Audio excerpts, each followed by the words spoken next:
On episode 321 of the 40 Plus Fitness Podcast, we meet Megan Ramos and discuss the book, The Diabetes Code, Prevent and Reverse Type 2 Diabetes Naturally. You can find the full show notes for this episode at 40plusfitnesspodcast.com/321. This episode of the 40 Plus Fitness Podcast is brought to you by 40 Plus Fitness Online Personal Training. People who hire personal trainers get results faster. Now, I don't want to get into all the psychological reasons that that's so. I'm just telling you it is a fact. You get results faster when you have a trainer there to help you. You can learn about our programs at 40 Plus Fitness Online Personal Training by going to 40plusfitnesspodcast.com/programs. There you can learn about our 28-day Surefire Results programs for both weight loss and strength. And you can learn about our group and one-on-one direct online personal training.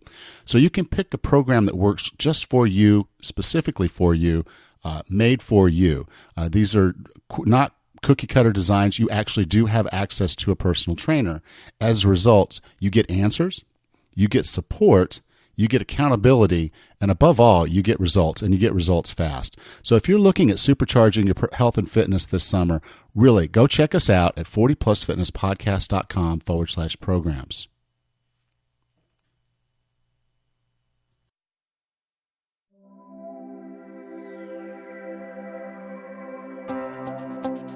Have you decided you're ready to make a change? To reclaim your health and fitness? The 40 Plus Fitness Podcast is here for you.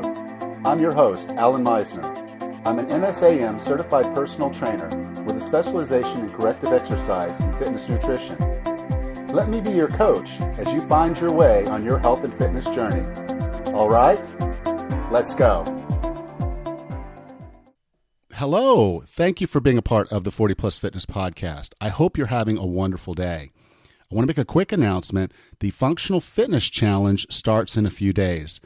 It's bad form to talk dates on a podcast, I know, but I've got to do it because today this podcast goes live is May 28th, 2018, and the challenge cuts off on the 31st at noon Central. So you only have a couple days, so you might ought to do it now. Go to 40plusfitnesspodcast.com/functional. You'll learn a little bit more about the challenge there, and you can go ahead and sign up. Basically what it is, it's 28 days to improve our mobility, our balance, and our strength. And I can tell you the first two of those, mobility and balance, are not my strong suits. So doing the demos of these videos, doing these demo videos have just been, it's been kind of insane. Anyway, it's been fun. I'm learning a lot. I'm getting better, which is what this is all about. And you will too. I'm really looking forward to this next month, the 28-day Functional Fitness Challenge. Go to 40plusfitnesspodcast.com/functional to sign up today. Now, our guest co-founded the Intensive Dietary Management Clinic with Dr. Dr Fung, and she's also a co-host with him on the Obesity Code Podcast. They talk about keto, they talk about obesity, diabetes, fasting. So really fascinating stuff that they're doing with their patients. So I know you're going to enjoy this. I heard her at Keto Fest. She was a speaker at Keto Fest last year, and she will be again this year. And so, yeah, she's an active speaker, author. Her name is Megan Ramos. So with no further ado, here's Megan Ramos. Megan, welcome to 40 Plus Fitness. Hi, thanks for having me today. I'm really excited to have you here. It's funny, my internet went down today over the weekend, and I haven't quite gotten it up, so I'm just putting this through my phone. So I'm hopeful that we can get everything in. This is book we're talking about today is The Diabetes Code by Dr. Fung, and you work with Dr. Fung in his clinic, so you see this stuff every day.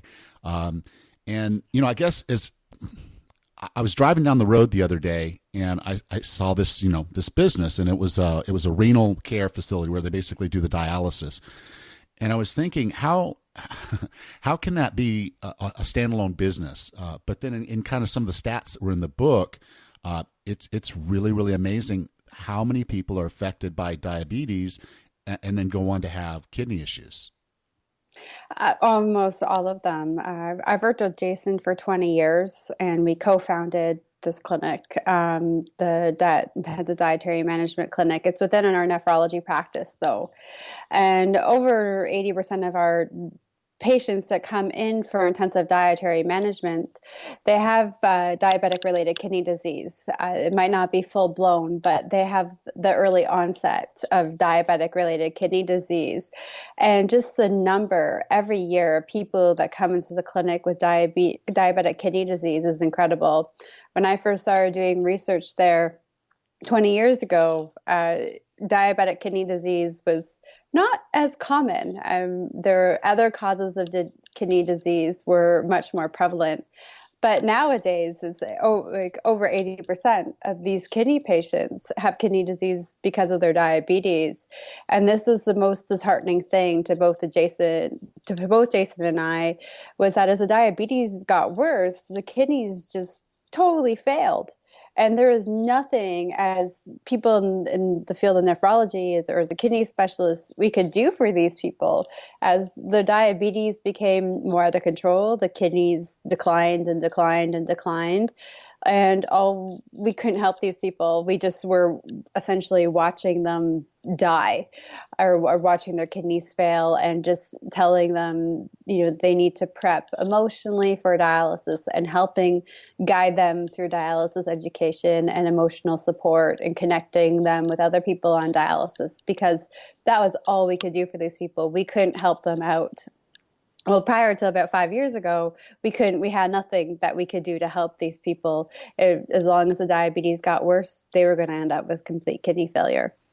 And I guess that's just what's shocking, because I looked it up. There are about 6,500 of these dialysis centers around the world, and growing. I mean, it's a growing industry. But this is mostly a preventable disease. It's a disease that I guess the doctors had always thought, oh, well, this is just a progressive thing that happens. But I mean, the subtitle of the book is Prevent and Reverse. So, if someone does have pre-diabetes or diabetes, there are some things that they can do to deal with those. And that's what you guys are getting into. And that's part of what this book is about. We'll talk about in a minute. But I want to take a couple little divergences, because there were things in this book that I found fascinating, and they're not topics that people talk about a lot. And one of those was the TOFI toffees, which I know basically means that they look thin, they look healthy, but they have diabetes effectively, or they're close to having diabetes because of their visceral fat. Can you talk about toffees in particular? Because I think a lot of people just think, well, if I lose weight or I'm thin, then I'm healthy, and that's not entirely true. No, we spend a tremendous amount of time trying to explain body composition to our patients. And actually, I had a patient in clinic the other week. She was 98 pounds, but her liver was so fat and her pancreas was so fat. She was diabetic.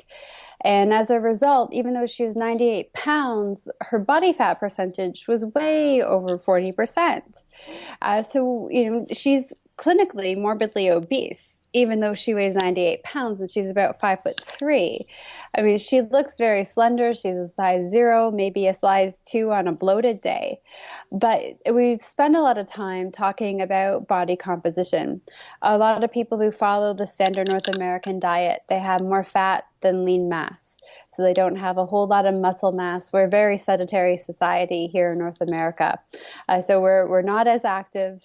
We don't have as much lean mass. And our dietary choices too, especially in women, have led to sort of destruction of our bone mass density. And now we're seeing osteoporosis more and more often in men too. So just bad food choices, things like phosphoric acid being extremely abundant in a lot of the processed foods that we're eating, really sort of taking a toll on our bone mass density. So this woman, she's very petite, but she's just a little sack of fat. It's fine if you are a certain weight, but the majority of your body is strong bone and good muscle mass. It's going to protect your joints and your body and your organs in general as you age. We really try to talk to our patients about how the scale doesn't really matter. Of course, you don't want to weigh 500 pounds. You don't want to weigh 600 pounds. But I've been 90 pounds and I've been morbidly obese, and I've been 120 pounds and extremely healthy. So it's really about body composition. So diabetes originates in the liver. And certain kinds of foods that we eat can make us more prone to developing a fatty liver. And that's sort of what kickstarts diabetes. So we have a lot of these patients, they come into the clinic, they're very slender, and they have an extreme fatty liver. And as a result, they have diabetes. And they go on to tell me about how they've never really eaten that badly, and they don't understand how they've had a fatty liver because they don't drink alcohol very often or not at all. And I say, well, no, you're diabetic because you've drank too much soda. You're diabetic because you drank too much fruit juice. The fructose and just the excessive sugar diet that causes fatty liver disease. And as a result, you might not have a beer gut with your belly hanging over the edge of your pants, but your liver is much larger than it needs to be, and your liver has a beer gut in itself. So we have to eliminate the organ fat. So there are a lot of people out there that are visually obese and that are in much healthier shape than the skinny people who have a lot of this organ fat. Because when you have so much organ fat, that fat's going to prevent your organ from functioning well. We see fatty liver, fatty pancreas, fatty spleen. So when you have a fatty liver and it gets so fatty, you start to develop liver cirrhosis, so hardening of the liver. Then the liver can't do its job at detoxifying the body. You have fatty pancreas. We see this all of the time now because we have these type 2 diabetics, and we see that their liver is just so fatty that they can no longer produce adequate insulin to be able to regulate their blood glucose levels. So they end up with very high blood glucose levels and they end up on insulin as a result. Yeah. Now, there was another thing, like I said, I love these little tangents. Sometimes I get into a book because I think that's where I really learn some things that help me be better at talking with people. And one of them is the Randall Cycle. And now the Randall Cycle makes sense to me in a lot of ways because, so many people will say, I want to lose fat, and then they're eating a low-fat diet. But based on what the Randall Cycle says, your body can only use sugar. I mean, a cell can only use sugar or it can use fat, but it really can't use both simultaneously. And I think that's a really important fact to put out there because if someone wants to burn body fat and they're eating a predominantly sugar-laden or carbohydrate-laden diet, they're making it that much harder for themselves, aren't they? Absolutely. You can't be a sugar burner and a fat burner simultaneously. And the hormones that are produced when you eat excessive carbohydrates, they block fat loss. So you can't be eating a diet that's producing hormones that are blocking fat loss and actually expect to lose body fat. That's just not how it works. Yeah, because I think a lot of people just think if I eat less calories total, so, there's more calories in fat than there is in carbs. It just, from a math perspective, when they want to do the calories in, calories out, just seems to make more sense from a math perspective, but our bodies don't actually work that way. That's correct. Now, a drug that I know that a lot of people will get on when they're, pre-diabetic or diabetic, because they go in and, the symptom, or I guess it is a symptom effectively of and how we know someone is diabetic is effectively blood glucose. So they get up to a certain level of blood glucose, and they're said they're pre-diabetic, and then if they get up to another level, then at that point they're called diabetic. And a drug that's very, very commonly prescribed is called Metformin. Could you talk about Metformin, when it is appropriate to have Metformin, and then when it's not? So usually, we're not necessarily opposed to metformin in our clinic.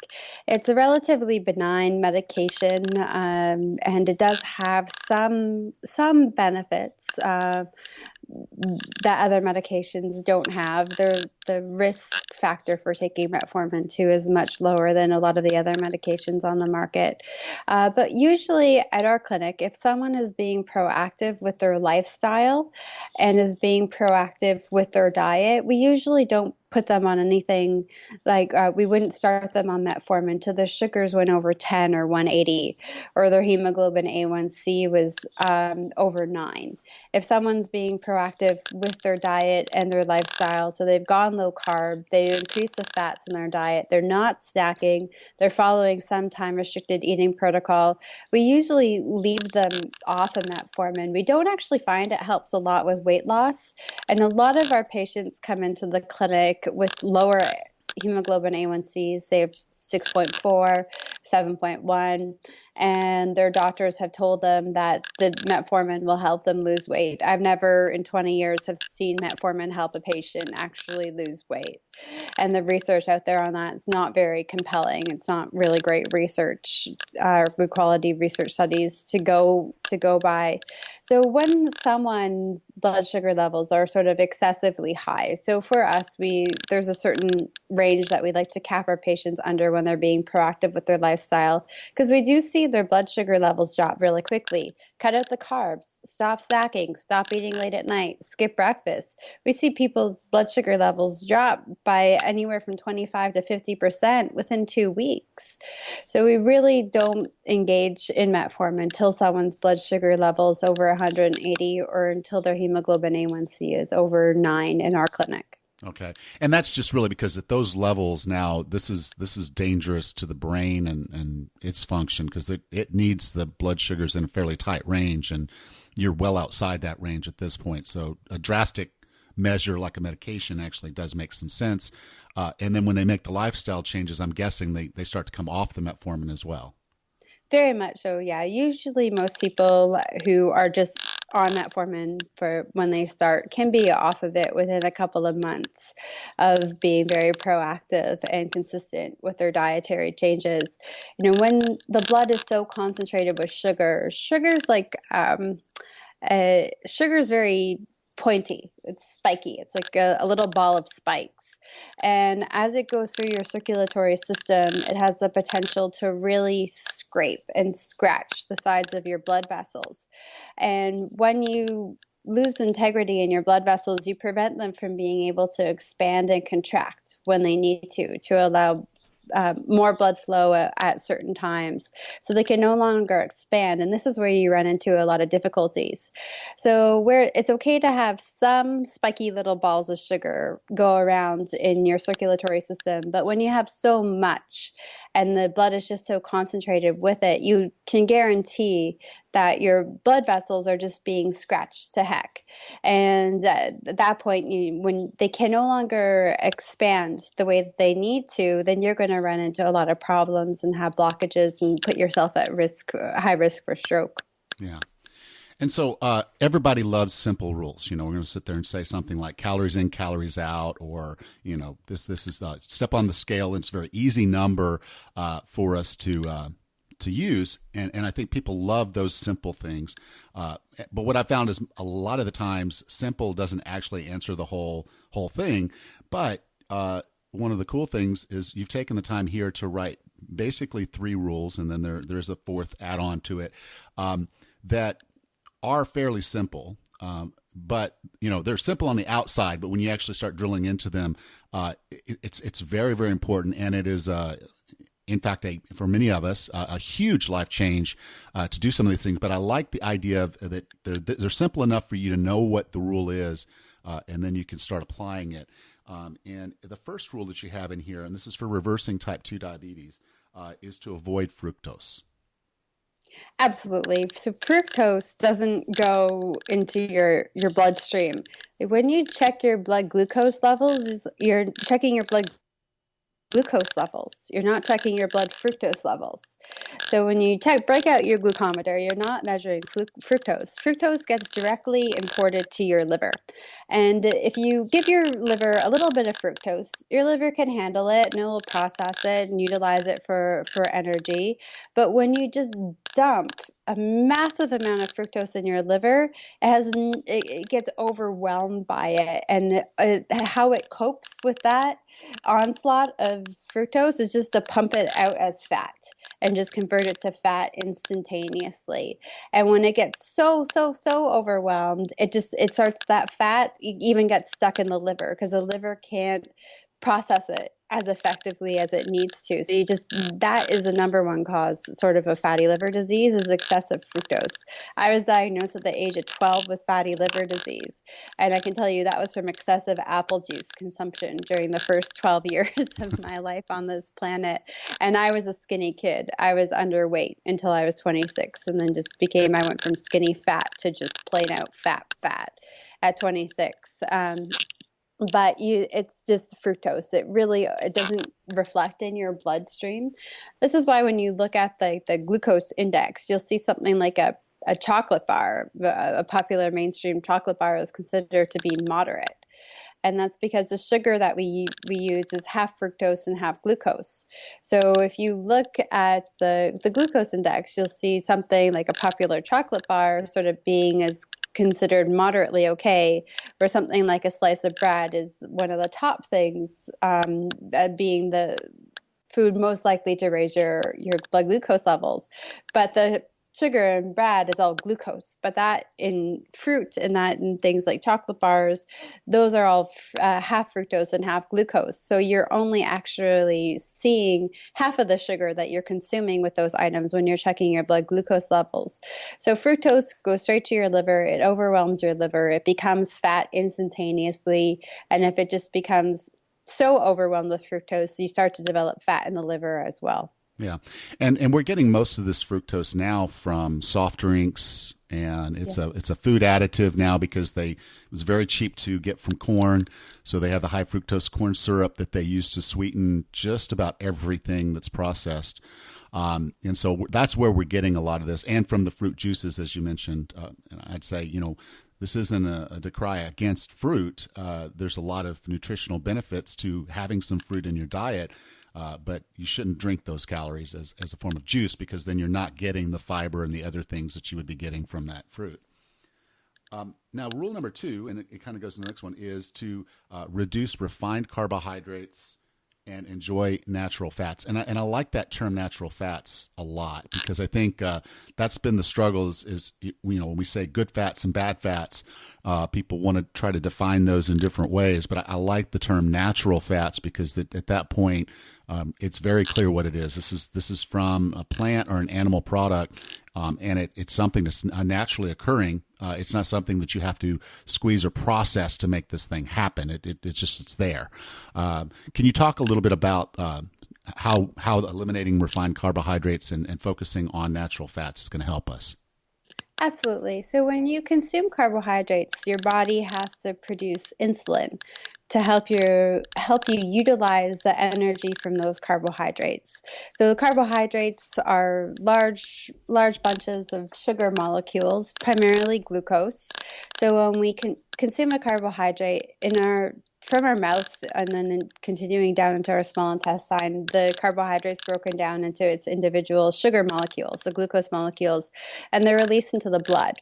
And in order for those glucose molecules to get into our cells, they needed to be guided there by insulin.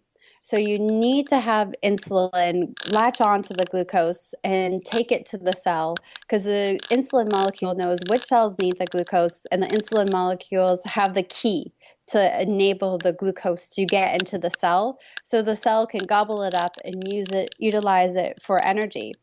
Well, our bodies only need so much energy, Allan. We don't need to be eating and constantly refilling our fuel tank. And this is what we do in society. And we eat multiple times throughout the day. We're eating refined carbs. We're trying to bombard and completely overwhelm ourselves with energy, and our cells don't utilize this energy. So we have all of this insulin and all of this glucose hanging around.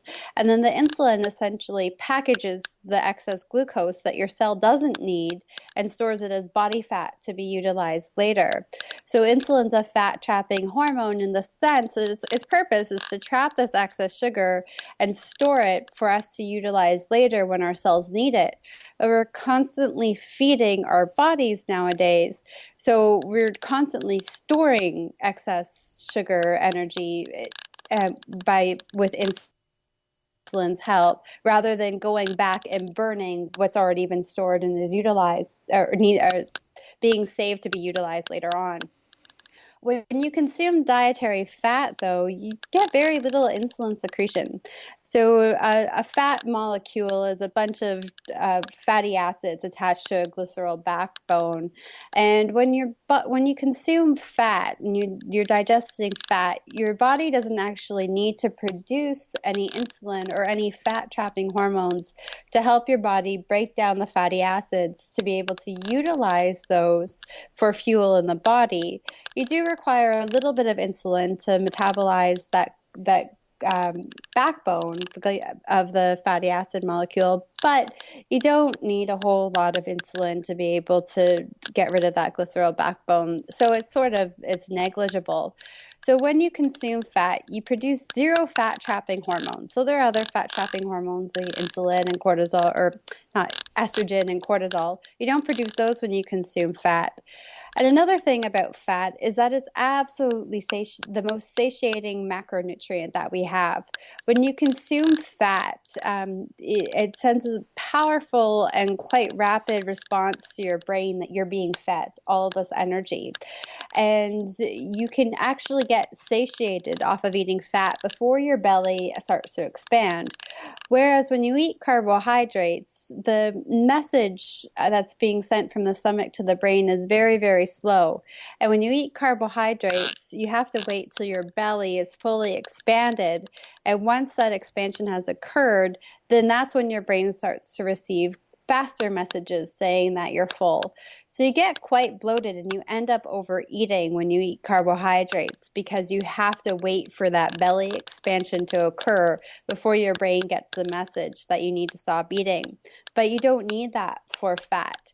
So people actually end up eating only what they need when they're eating primarily natural fats. So you don't end up bloated. You finish eating and you're quite satiated before you have to undo that top belt or that belt notch and undo the button on your pants. So that's one of the other great things about eating fat. We tend to just eat the fat that our bodies actually need at the time for energy. We tend not to overeat it because of that rapid messaging that occurs when we consume fat to our brain, telling us to turn off our hunger. Yeah, and I think another thing when you are eating high fat, low carb, is that you're not as hungry as often. Whereas with carbohydrates and sugar, if you have a high carbohydrate breakfast, they now have a term called second breakfast that's become very popular, and the fast food restaurants are kind of latching onto that by serving breakfast foods later in the day. Because they're high carb, and it gets people eating another breakfast fairly soon after they ate the one they just ate, which is it's insane, but it is what it is. I can't blame McDonald's for wanting to make that money if people are going to take them up on it. But the third rule of these three rules, and then the plus, is it's actually my favorite, and it's because it's a very simple thing that I think if people really wrap their heads around, they're like, yeah, that actually does make a lot of sense, and it is just eat real food. Absolutely. A lot of our patients live on government assistance. They're in bad shape. They're given $700 a month to live off of. And I can't imagine that because the cost of living in Toronto, that's what I pay to rent 2 parking spaces a month downtown Toronto. So the fact that they have to pay for all of their expenses with that is just astounding to me that they can even live off of that. So sometimes buying all of these fancier food items that are labeled ketogenic friendly or have different stamps of approval on them from this low carb world aren't possible, but just eating real food is the most important things. If you can only afford to eat legumes and lentils because they're more economical, at least they're real food. So just really trying to utilize this real food to just keep away from the refined carbohydrates, preventing your blood from having this rush of glucose and this insulin surge and really damaging the connection between insulin and your cells in the body. Yeah, it's one of the strangest things when I really started getting into food and understanding the foods that I should be eating versus not eating. I go to the farmer's market and I buy a steak, and the steak, it's a 1 pound steak, which is normally what I would have eaten. That would be my dinner, would be a 1 pound steak. But I get this grass fed beef, and I find that I only need about a quarter of it, and then I'm full. Because my body's getting the nutrition it needs. It's getting high quality fat, natural fat. So I feel satiated with actually less food. Because it's a higher quality product. And so I know it can seem expensive when you start pricing out what these are, but there's two things that are going to happen here if you can do this and do this more often than not. One is you're going to find that you get satiated by whole food, real food, much faster. Because you're getting the nutrition your body needs. And then two, if we're out there buying this stuff, the supermarkets are going to start trying to carry it more and more. And you're seeing that now. You can go into, the Walmart supermarkets here, and you can find higher quality meats, grass-fed meats, and local meats in some cases, because they're trying to cater to what demand is. So just adding one or two of these high quality meals and trying to stay away from the processed stuff, again, I think it's gonna mean a world of difference. I agree. And the more of us that do it are going to put a lot of pressure on these big corporate organizations to be able to charge this at an affordable price. Yeah. In Canada, we're a little bit slow on this. Costco every now and then is a bit better, but I've noticed a huge improvement in the States. My husband's American, and every year we go down to Florida for a few weeks at some point to visit with his family. And it's amazing how in some of the supermarkets down there, like Publix, they actually have pretty affordable grass-fed beef and hormone-free, antibiotic-free, free-range chicken. It's cool to me now that you can see that even sort of at regular chain supermarkets within the United States. It's really neat. Yeah, and that's what I'm saying. I think they're getting on board and realizing there's a demand for this, and so as we create that demand, we're going to drive these stores to start carrying that type of food, and invariably they compete with the other stores. There's, like you said, Publix here, there's Winn-Dixie, and then there's the Walmart market, and they're all within 2 miles of each other, so they've got to push for your business, and that's going to drive the price down. So again, just eat real food, and these three rules will work for the vast majority of us that have, you walked into your doctor and the doctor's like, ooh, you're A1C, you're pre-diabetic. And you're like, okay, what do I do? Well, these three rules are going to work for quite a few of us. But you get patients because of it being a kidney issue. They're typically a good bit further down the line of this. And so some of the strategies, some of the things that you'll have to do go above and beyond these three rules. And that's where we get to talking about fasting, both intermittent and in some cases extended fasting. Can you kind of talk a little bit about fasting as a protocol, how someone should go about this and what they should look for as far as, how to do it and the benefits that they're going to get from fasting? In terms of how to do it, it's always very important to have physician supervision or have a nurse practitioner watching over you while you do this because, like I said earlier, we see really rapid reductions in blood glucose levels. We also see very rapid improvement with blood pressure too, even in our kidney patients. So kidneys control blood pressure. So usually when there's so much kidney damage, we can't do anything about blood pressure, but we even see huge improvements with our patients as they start to lose weight, as their blood sugar levels start to come down with their blood pressure. And so patients will feel very dizzy and unwell. So always have physician supervision, have someone monitoring your meds, go to your doctor if you don't feel well, stop fasting if you don't feel well. You can always start again once your medications have been adjusted. But the best thing to do is just to start off slowly. So if I have a patient who comes into the clinic who's quite nervous about fasting, but has done some research and does understand that there are benefits to fasting, manifesting, such as weight loss and blood sugar reduction, blood pressure reduction, less medications across the board, improve lipid panels.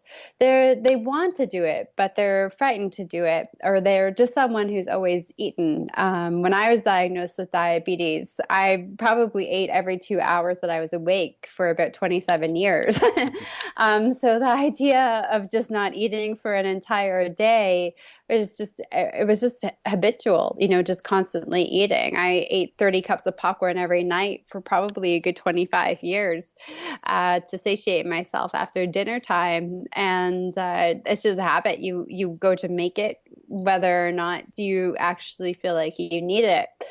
So there's habits that need to be adjusted too, and those definitely take a lot of time.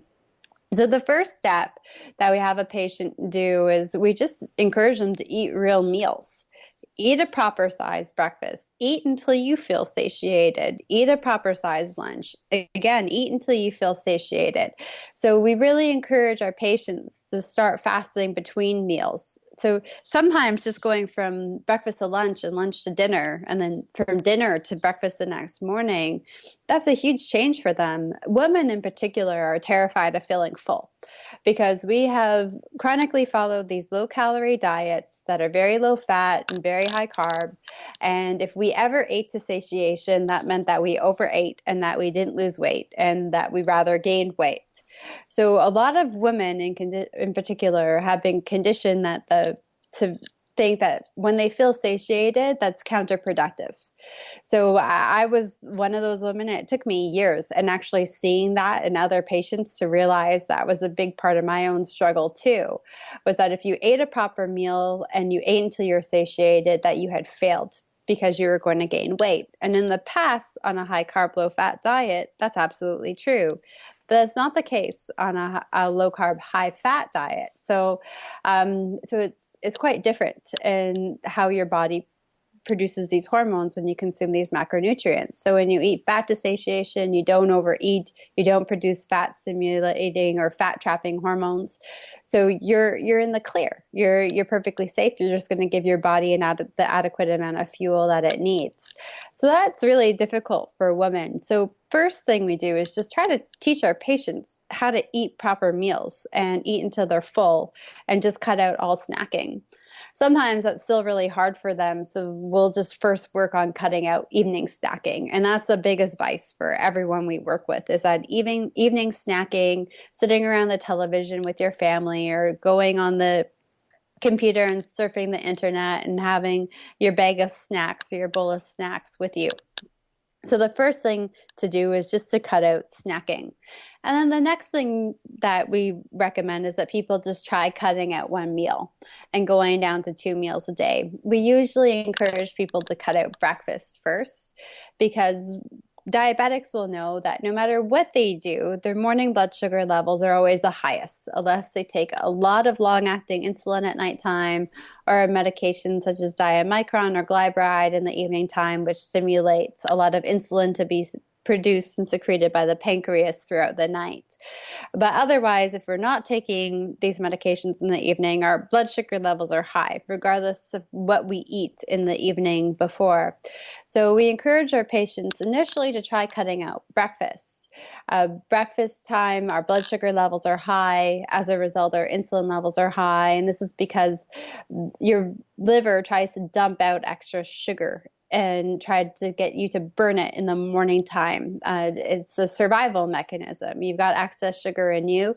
Your body needs to burn it. We'll dump it out in the morning time, because historically we never ate in the morning time. In caveman days, they didn't have caveman cupboards or caveman refrigerators and caveman or microwaves. Exactly. So we've sort of evolved too to have this process where our body self-fuels in the morning time anyways.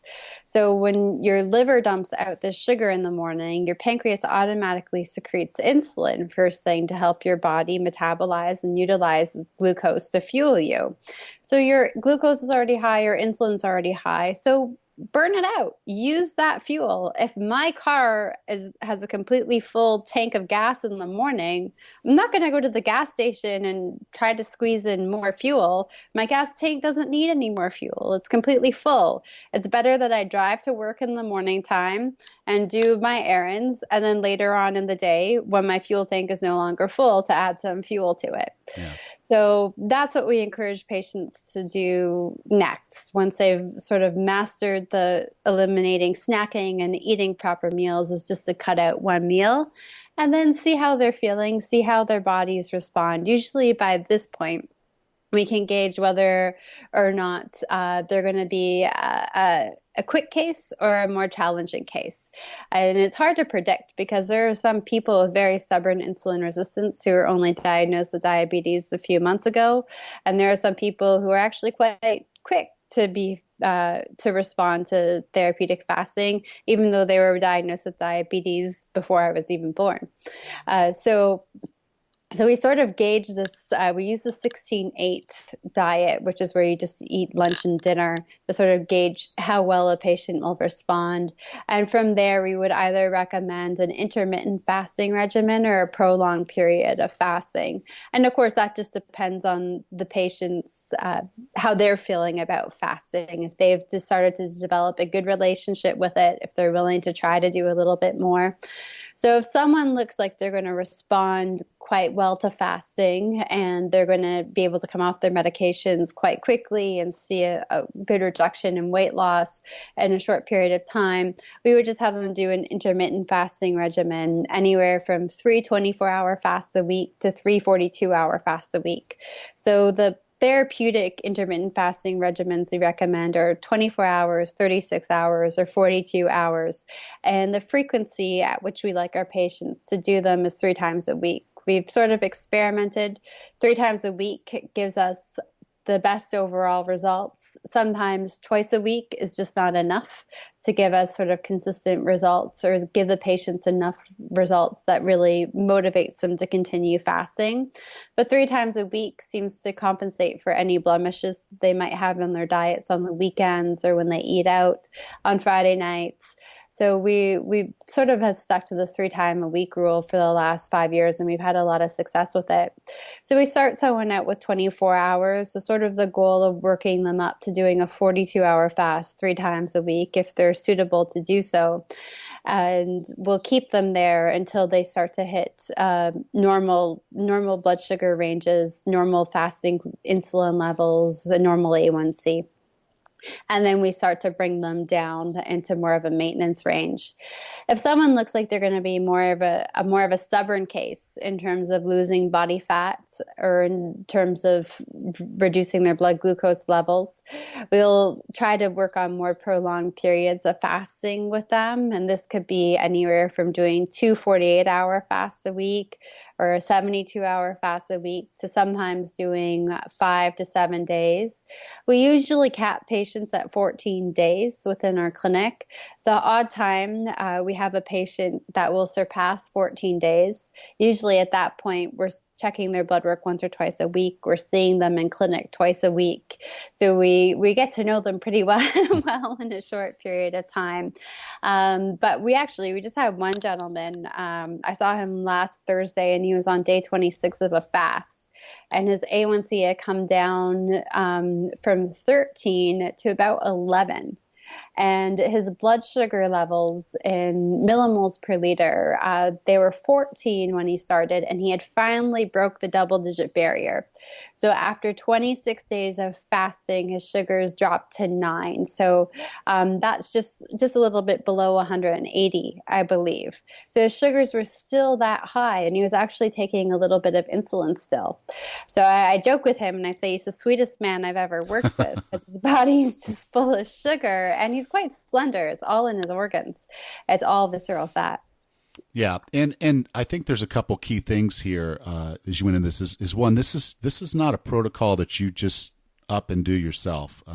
You work with your physician, because if you're on certain medications, those medications will very likely have to be adjusted at some point in there, and you don't want to be in a situation where you've done something and your physician's not available to know that you're doing that to guide you through that process. So it is important to involve your physician. And then I guess the other question that I had here was, as you're putting them into these fasting protocols, is this just them drinking water? Are they taking any kind of electrolytes? I know some folks have used bone broth while they're on a fast. What is the protocol you're using most with your clients? So for people who are just looking to lose weight, and for those who are trying to combat metabolic syndrome, so diabetes and obesity, we do permit them to utilize bone broth, not unlimited quantities of it. If they're doing a 24-hour fast or even less, like 16 or 18 hours of fasting, we usually ask them to try to do the fast with just water if they can. Usually bone broth we would recommend to someone who's doing 36 hours of fasting or longer, and really no more than about 1 or 2 cups a day at most. We definitely recommend bone broth once a day for our patients who are doing longer than 3 days of fasting. So that's sort of a guideline. Sometimes our patients choose to ignore us, but we make them sign forms saying they're ignoring us. The purpose for that is to prevent refeeding syndrome and to make sure that they are getting in phosphorus and magnesium and calcium when they're fasting. But for shorter fasts, it's not much of a concern. And most of us nowadays, especially us who are obese and who are combating diabetes, we're not malnourished. We have too much excess body fat. We're too nourished. That's why we're struggling. So for most of our patients with metabolic syndrome, we do recommend a bit of bone broth. We do let our patients have upwards of about 3 to 6 cups of coffee a day if they don't experience a glucose spike from drinking coffee. Some of our patients do, even with decaffeinated coffee. It's very bizarre. But I'd say most of our patients can consume coffee. About 10-20% of them have quite a large glucose spike. So we'll take them off of coffee, and they're allowed to drink herbal tea and water, flat water, mineral water, carbonated water. So that's what we use for metabolic syndrome. We do treat patients with various neurological conditions and some cancer patients. And for them, we focus on shorter bursts of water-only fasts. And we don't do longer fasts with these patients because we're trying to induce autophagy in these patients to help kill cancer cells and repair their mitochondrial function. And we need to have some nutrient deprivation in order to induce that. But we don't know if too much autophagy, too much of the cellular regeneration is a bad thing. So we do these shorter bursts of water only fasts. And another reason why we keep them short is to, again, prevent refeeding syndrome in cancer patients. And a lot of these cancer patients have already lost a substantial amount of weight, and they're not as hungry. And there's lots of nausea that's associated with chemotherapy treatments as well. So we try to keep them short. So there's lots of refeeding in between each round of fasting, just to prevent any issues when they are fasting.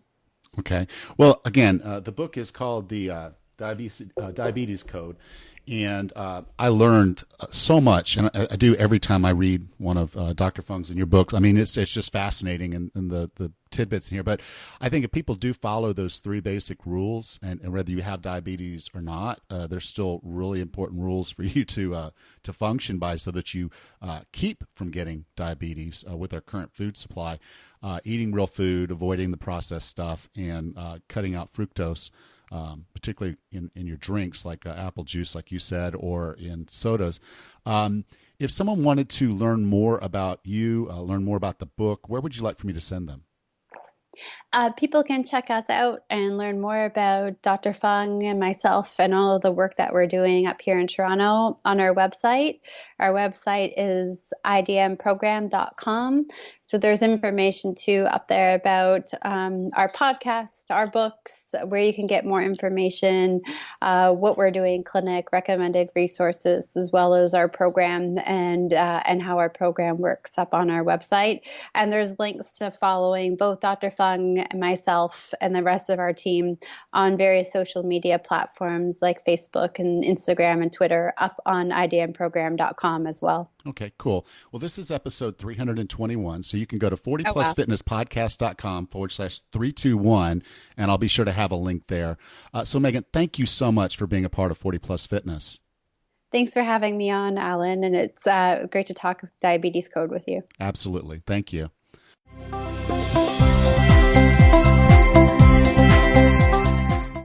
Next time on the 40 Plus Fitness Podcast, we meet Darren Ingalls and discuss his book, The Lyme Solution, a 5-part plan to fight the inflammatory autoimmune response and beat Lyme disease.